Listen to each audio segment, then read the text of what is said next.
Hello students, आज इस video में हम डिस्कस करने जा रहे हैं क्लास 10th की एग्जाम्पल चैप्टर 9 के। लास्ट वीडियो में मैंने इंट्रोडक्शन वीडियो के साथ एक एग्जाम्पल नंबर 1 डिस्कस किया था, तो इस वीडियो में मैं एग्जाम्पल नंबर 2 और 3 को डिस्कस करने वाला हूँ। तो स्टार्ट करते हैं एग्जाम्पल नंबर 2। मेरा नाम है नीरज, ये आपका चैनल मैथ सॉल्यूशन। तो ये है एग्जाम्पल 2। लास्ट वीडियो में हमने एग्जाम्पल 3 डिस्कस कर लिया था, जो स्क्रीन पे चल रहा है ये एग्जाम्पल तो लिखा दिख ही रहा होगा। तो क्वेश्चन क्या है, an electrician has to repair an electric fault on a pole of height 5 metre and need to reach a point 1.3 metre below the top pole of undertake repair work. What should be the length of ladder that should use which when inclined at an angle 16 degree to horizontal would enable her to reach her required position also? How far from the foot of pole should she place the foot of the ladder? ठीक है।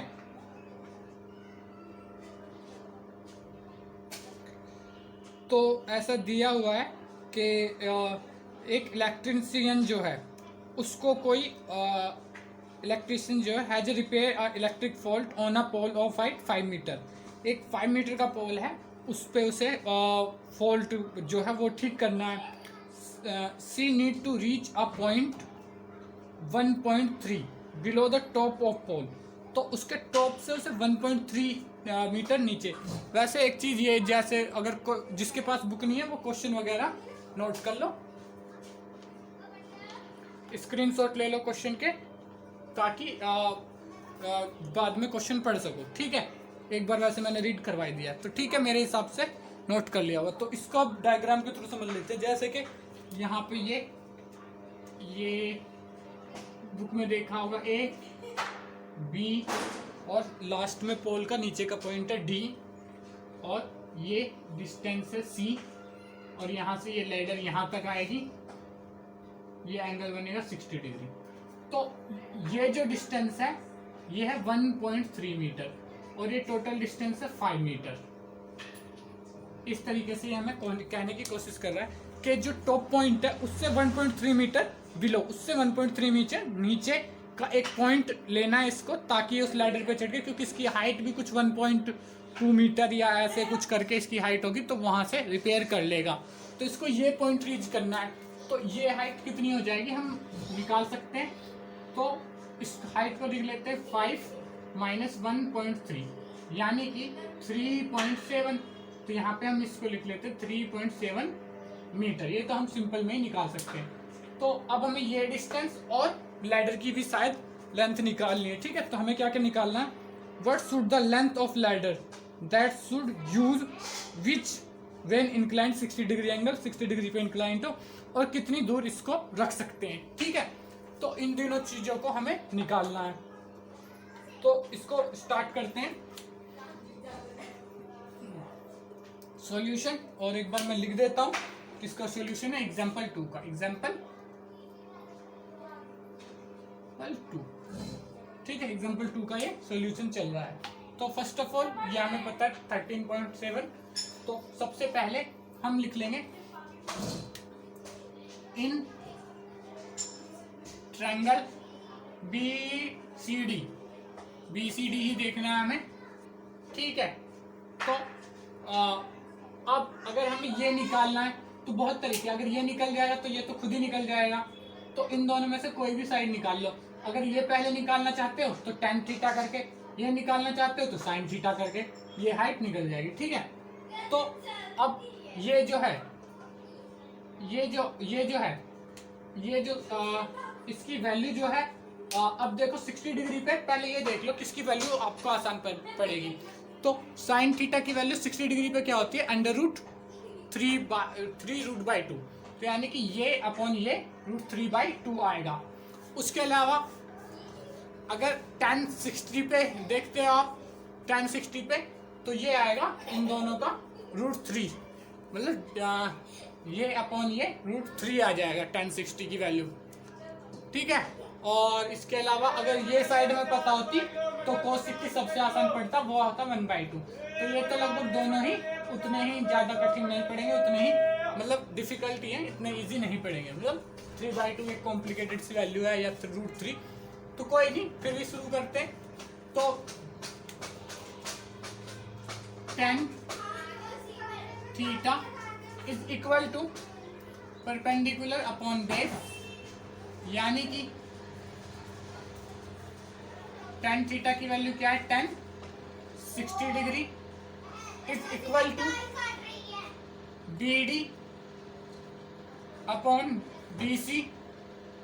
तो DC निकलेगा पहले, tan theta की value आ जाएगी, ये आ गई √3 इज इक्वल टू BD हमें पता है 3.7 मीटर डिवाइडेड बाई ये हो जाएगा DC इधर आ जाएगा, DC into √3 is equal to 3.7 divided by, ठीक है, डिवाइडेड बाई 1 ही रह गया तो इसे रहने दो। अब √3 को इधर लेके जाओगे तो DC आ जाएगा, DC बराबर 3.7 डिवाइडेड बाई √3। अब √3 की वैल्यू आप लोगों को पता होगी क्या होती है, 1.71, ठीक है। जिनको नहीं पता है नोट कर लो, √3 की वैल्यू क्या होती है,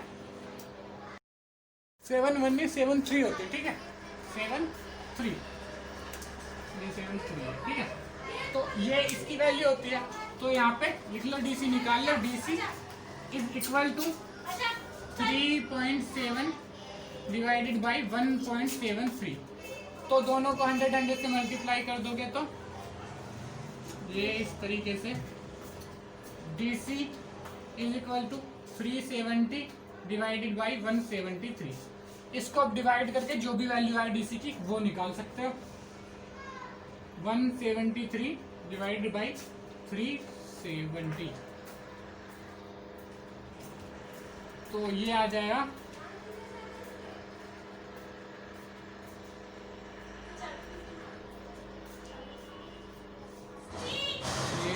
यहाँ से माइनस करेंगे तो 13 - 6 7, एक इसने इसको दे दिया, 5 - 4 = 1, इधर से कोई चांस है ही नहीं, ठीक है, 17।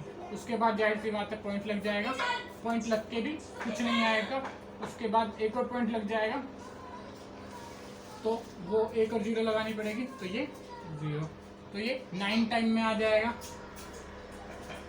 ये कुछ आ जाएगा 173, ये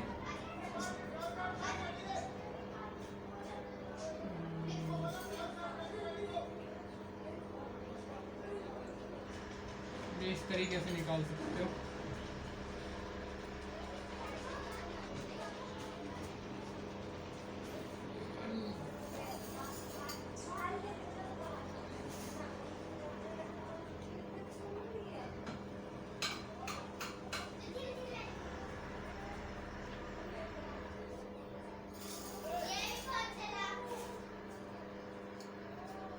तो ये इसमें से माइनस करोगे तो देखते कितना आता है, 3 4 1, ठीक है, ये कैरी आ जाएगा, तो 9, फिर ये भी कुछ 8 टाइम में या जितने भी टाइम में, ये मेरे को लग रहा है 8 टाइम में आ जाएगा ये, ठीक है, 8 नहीं तो 7 टाइम में, तो इस तरीके से यहाँ पे 8 या 7 आ जाएगा, तो इसको यहाँ पे राउंड फिगर में करके 0.1 मान लेते हैं, ठीक है, 2.1। वैसे देखो बुक में क्या दिया हुआ है, दिस इज इक्वल टू 2.14, ठीक है, 2.14 आ रहा है, जो कि मेरा 2.1 ही आ रहा है, ठीक है। तो मतलब बुक में थोड़ा राउंड फिगर किया हुआ है, एग्जैक्ट वैल्यू तो ये आ रही है, तो यहाँ पे मैं 2.1 ही लिखूंगा, क्योंकि अपने हिसाब से यहाँ से राउंड फिगर करूंगा अगर मैं, तो 2.1 मैं इसकी वैल्यू रखूंगा, ठीक है। अब अगले पे चलते हैं, DC की वैल्यू 2.1 ही मैं मान के चलूंगा, 1.4 नहीं आ रही है मेरे हिसाब से, ठीक है, चाहे बुक में बेशक दी हुई हो। वैसे उन्होंने भी लगभग यही किया है। एक मिनट,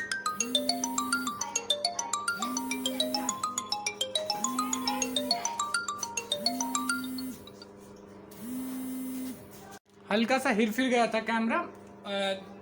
तो देखो मेरा तो जो डिवाइड करके आ रहा है मैंने यहाँ पे दिखा दिया 2.1। बाकी इन्होंने जो मतलब स्टार्टिंग वैल्यू है जो मतलब यहाँ से डी सी इजक्वल टू 3.7/√3 वो सेम ही आई है। तो अगर यहाँ से डायरेक्ट लिखते हैं तो मैंने तो आपके सामने करा है कैसे मैंने 100 को मल्टीप्लाई किया, इन्होंने कैलकुलेटर से या जिससे भी किया होगा वो किया होगा। पर मेरे हिसाब से तो ये वैल्यू आ रही है एग्जैक्ट 2.1 या ये 009 वाली, ठीक है। तो इसको 2.1 में मान के चलूंगा, ठीक है। तो ये आ गई हमारी डीसी 2.1, ठीक है। अब आगे बढ़ते हैं और फिर अब ये निकालना हमें लैडर का डिस्टेंस, तो इसको निकाल लेते हैं कोस थीटा के फॉर्म में, यानी कि तो ठीक है निकालते हैं फटाफट। फिलहाल इसे साइड में ही कर देता हूँ, यहीं पे साइड में ही मैं निकालने की कोशिश करता हूँ, ठीक है। टू फाइंड डीसी, ठीक है। ये निकाल लो cos theta, cos theta is equal to base upon hypotenuse, जो कि कोस 60 क्या हो जाएगा बराबर BC sorry DC upon BC। तो कोस 60 क्या हो जाएगा ये 1/2 बराबर DC क्या हो जाएगा DC 1/2 1.2 और BC क्या BC तो निकालना ही है। तो ये BC इधर आ जाएगा इस पे और ये इधर आ जाएगा, तो BC इधर 1 से मल्टीप्लाई होकर BC/2 इज इक्वल टू 2.1, ये 2 उधर जाकर मल्टीप्लाई हो जाएगा, BC बराबर 2 इंटू 2.1। अब जिसने यहाँ पे 14 लिया होगा वो उनका आंसर कुछ और भी आ सकता है, तो मैं तो यहाँ से सिंपल से 2 2 4.2, और जिन्होंने यहाँ पे 14 लिया होगा उनका कुछ ऐसा आ रहा होगा 2 इंटू 2.14 इज इक्वल टू ये हो जाएगा 4.28, ठीक है। तो यहाँ पे उनका 3 भी आ सकता है, ठीक है। तो मैं तो यही मान के चलूंगा अभी तो फिलहाल कि मेरा यही आ रहा है, ठीक है। एज इट इज बुक की कॉपी करना जरूरी नहीं है, कंसेप्ट सीखना जरूरी है, वो मैं सिखा रहा हूँ, ठीक है। तो यहाँ से ये मेरा आंसर आ जाएगा। हाँ ऐसे तो दिख रहा है मुझे इसमें वही आंसर आ रहा है।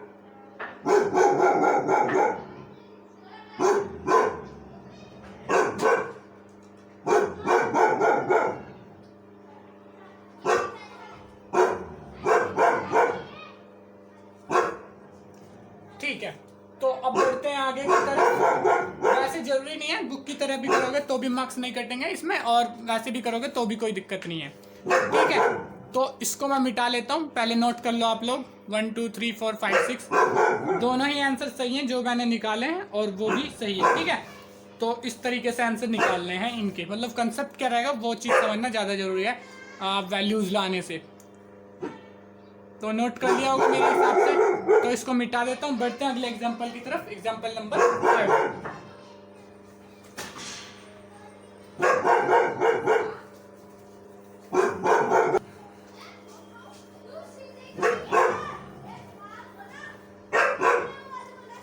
तो ये जो स्क्रीन पे चल रहा है ये एग्जांपल नंबर 5, ये ज़्यादा बड़ा नहीं था, फिर भी मैंने 2 एग्जांपल मैंने वैसे बनाए तो फिर मैंने इसको एक साथ ऐसे ही कर लिया, मतलब डायग्राम बनाना भी उतना आसान नहीं था, ठीक है। An observer 1.5 metre tall is 8.5 metre away from the chimney. The angle of elevation of the top of chimney from the eye is 45 degree, ठीक है। What is the height of chimney? तो ये बहुत ही इंटरेस्टिंग क्वेश्चन है। Chimney की height मैं ऐसे ही निकाल सकता हूँ 1 मिनट में, ये आएगी 2.8.5 देख के नहीं रीडिंग से, क्योंकि 1045 की वैल्यू क्या हो जाएगी 1, तो 1045 की वैल्यू 1 तभी हो पाएगी। चलो इसको अभी डिस्कस करते हैं डिटेल में ही, ठीक है। तो यहाँ पे देखो जो यहाँ पे ऐसे डायग्राम अगर देखोगे तो ऐसे करके बना हुआ है डीसी। डीसी जो है हाइट है वो किसकी, उस पर्सन की, यानी कि ये कितनी है और कितनी दी हुई है बुक में भाई, 1.5। 1.5।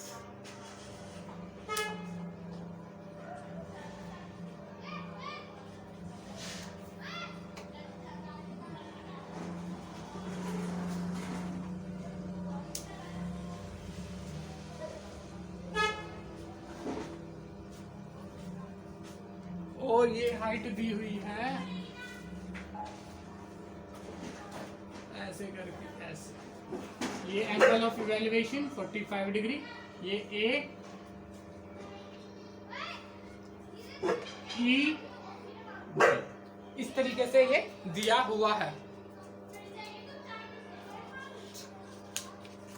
ठीक है, तो अब बढ़ते हैं। तो ये हाइट तो जैसे कि मैंने बता ही दिया कि इसके बराबर ही निकल जाएगी ये, और ये हाइट इसमें प्लस करनी पड़ेगी जो कि इसकी हाइट है। तो स्टार्ट करते हैं इस क्वेश्चन को कैसे हमें करना है। तो सॉल्यूशन एग्जांपल थर्ड डाल देता हूं ऊपर। एग्जांपल थर्ड,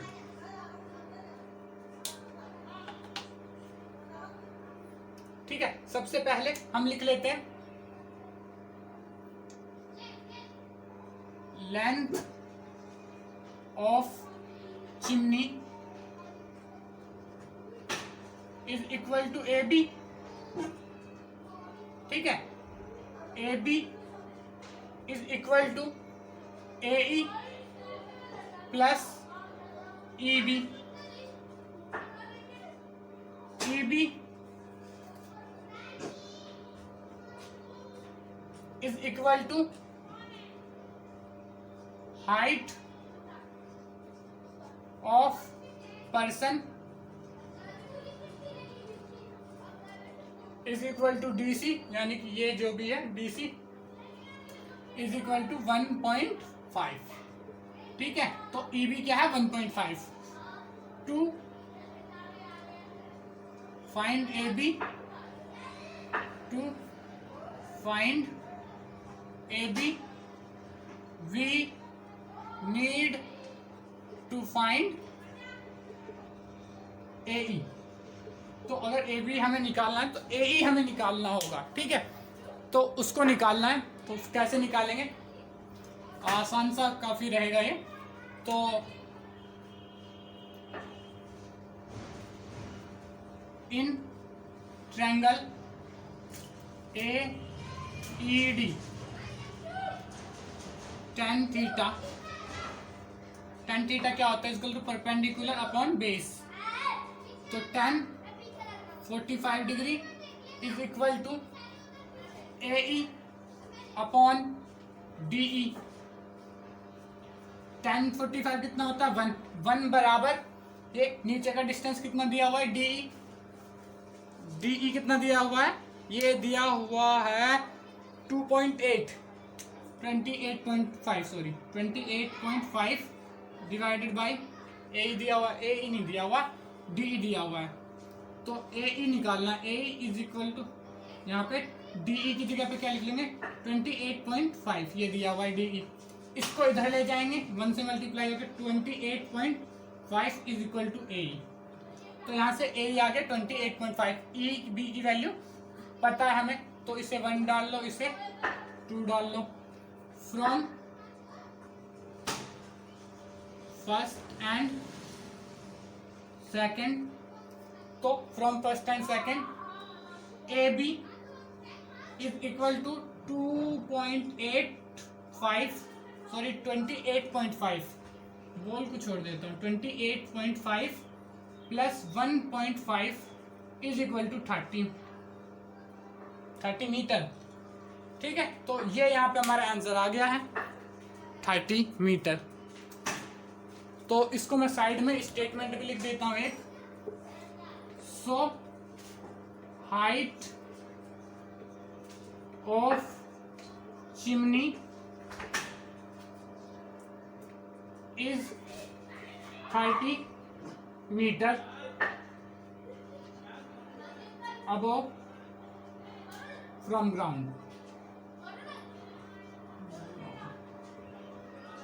ठीक है, मेरे हिसाब से यही पूछा था। मैं चेक कर लेता हूँ एक बार क्या पूछा था, तब तक आप नोट कर लो।